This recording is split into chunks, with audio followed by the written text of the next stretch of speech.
I was settled in for a quiet Saturday night, a beer in my hand, a mindless crime show on the screen, the perfect mental escape after a brutal 14-hour shift in the military police barracks. Then the quiet shattered. It was a sharp, frantic pounding on the front door. Too loud, too desperate, too late for 2 a.m. My hand instinctively reached for my heavy-duty flashlight. In my line of work, that noise means trouble. But when a weak, choked voice cried out, "Maddie, please, open up," I knew it wasn't a stranger. It was my sister, Savannah. I yanked the door open. The sight froze me. Savannah was barely standing, one eye already swollen and purpling.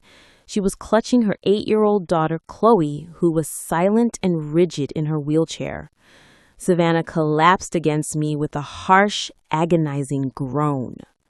I got them inside, shoving the door shut. Savannah's shirt was torn, and when I moved her, she whimpered and clamped her arm over her ribs. This was an assault. As I reached for my medical kit, my phone buzzed. It was a text from Mom.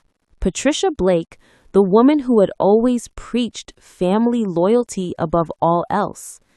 The message was one line delivered in the middle of the night, cold and precise.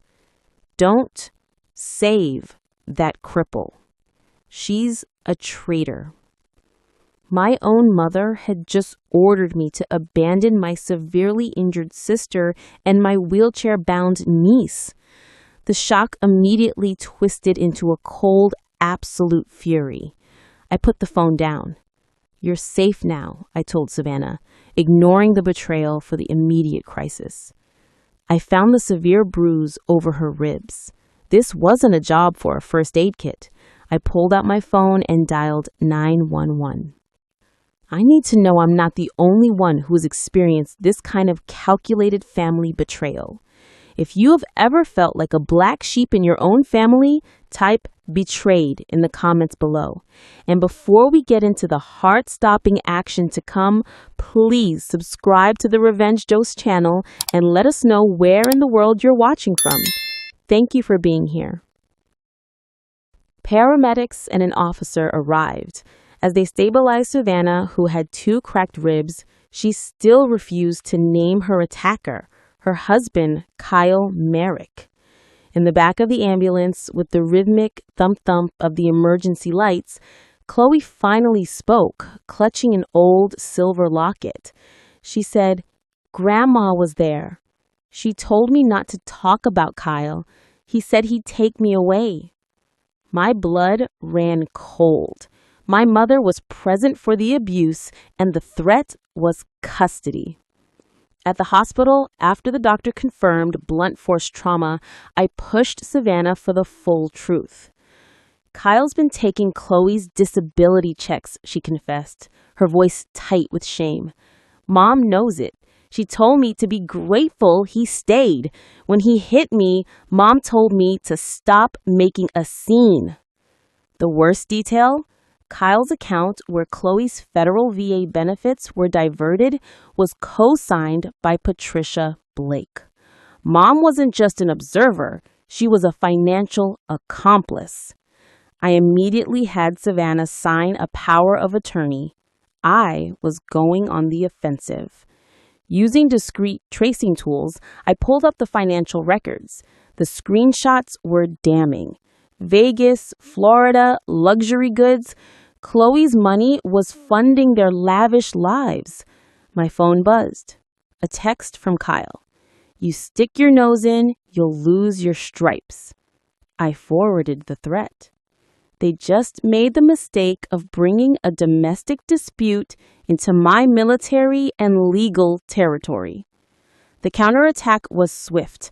First, Kyle filed a petition for emergency custody, claiming Savannah was an unfit mother who had abandoned Khloe. Second, the call came from my commanding officer. Patricia had used her contacts to file a formal complaint accusing me of abuse of authority to access civilian financial records. She was trying to get me grounded and discredited. I called my lawyer, Deborah Lingley. They're scared, she said. If they're hitting you from two angles, you've got them cornered. We filed a temporary protective order. I provided Deborah with the bank records, the threatening text, and the audio recording of Kyle showing up to my apartment to intimidate me. At the courthouse, Kyle looked smug, with Patricia sitting right beside him, looking like a saint. Kyle's lawyer spent 30 minutes trying to paint Savannah as an unstable mother who had abandoned Khloe. Then Deborah rose. She presented the evidence. 1. The financial fraud. Screenshots proving Kyle and Patricia Blake were actively stealing Khloe's federal benefits. 2. The physical threat. My audio recording of Kyle's intimidation. 3. The witness testimony. The child advocate read Khloe's statement confirming that Grandma Patricia stood by and allowed the assault to happen. Patricia's face went white. The judge looked down at the documents, his expression turning to stone. He slammed his gavel down. I have heard enough. He granted Savannah the temporary protective order and full temporary custody of Khloe. Then he delivered the killing blow. He referred the financial records and the abuse claim directly to the VA Inspector General and the state prosecuting attorney, citing evidence of felony fraud and endangerment. Patricia had traded her family for money and control. Now she faced a federal investigation. My sister's life was saved by the soldier's discipline my mother had always mocked. The revenge was complete. If your story proves that your quiet tenaciousness beats loud arrogance every time, I need you to type victory in the comments below. And don't forget to subscribe to the Revenge Dose channel for more stories of ultimate vindication.